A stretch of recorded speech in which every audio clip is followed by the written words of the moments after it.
Hi guys. First of all, you don't want to forget to check your conditions. So when you're doing a confidence interval or later on when we're doing any kind of a statistical test, you always want to check your conditions. So first of all, we need randomness, and the question states that this is a random sample, 8 randomly selected cars. So in terms of independence, our sample size is 8. So 10 times that would be 80. I need to believe that there are at least 80 different car models that could have been selected from this dealership. So that's why I wrote this. So accounting for the fact that any particular model, it could be in different trims, LX, EX, GT. You can have 2 doors, you can have 4 doors.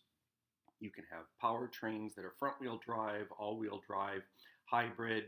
There are all kinds of combinations of vehicles that could have been selected to be these different car models. So this isn't unreasonable.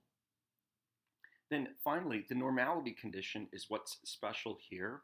So this really is a very small sample size to be working with to calculate a mean when we don't know the distribution of the population of differences. So the only thing that we can do is look at the plot. So here are the 8 differences. Here is a dot plot of how those 8 differences are distributed. And there isn't anything about that dot plot to suggest that we have outliers. The honest truth is, it's even pretty symmetrically distributed. So I don't have any reason to dispute normality. So in other words, with only a sample size of 8, because the sample data doesn't show outliers and it's reasonably symmetric, it is possible that the normal distribution could be a good representation of the sampling distribution for means. But the idea of checking the plot of the data for symmetry or for outliers, and in particular to make sure you don't have outliers and to make sure you don't have serious skewness, that will be what our normality check will start to look like in the next unit. So building our confidence interval then, we have the point estimate plus or minus the critical value times the standard deviation or the standard error of the statistic. So our point estimate was 585. You didn't have to calculate it because it's right here. So you didn't have to enter the data. So the standard deviation of the sample is 530.71. We need to divide by the sample size, and then we need our critical value. So this is a confidence interval for a mean, so we need to use a t-score here. The sample size is 8. That means there are 7 degrees of freedom. We want 95% confidence. So that means we want to keep the middle 95% of the sampling distribution. So we're getting rid of the outside 5% of the sampling distribution. That's 2.5% on each side, or in each tail. So if I go to second variables, here is the inverse T command. If you have an older calculator, a TI-83 or maybe an older TI-84, you might need to use the inverse T program. That's fine. So the area we'll enter is the 0.025.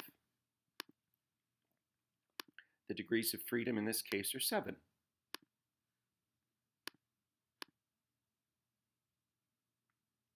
So we get a t-score of 2.36.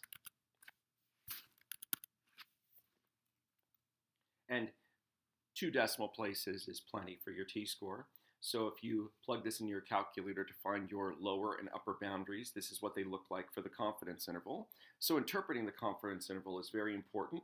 We're 95% confident, you should start with that phrase, that the true mean difference in purchase price. So you need to either say the true mean or the population mean, and you need to put it in context. Difference in purchase price, woman minus man, is between our lower and our upper boundaries. So that's $142.18 and $1,027.82. So what's special though about this confidence interval is that no matter which of these may be the true population mean difference, and again, we don't even know if our interval has captured the truth, but if our interval has captured the true mean difference, the one thing I know about that true mean difference is that it's positive. That's why I gave you these questions down here to consider.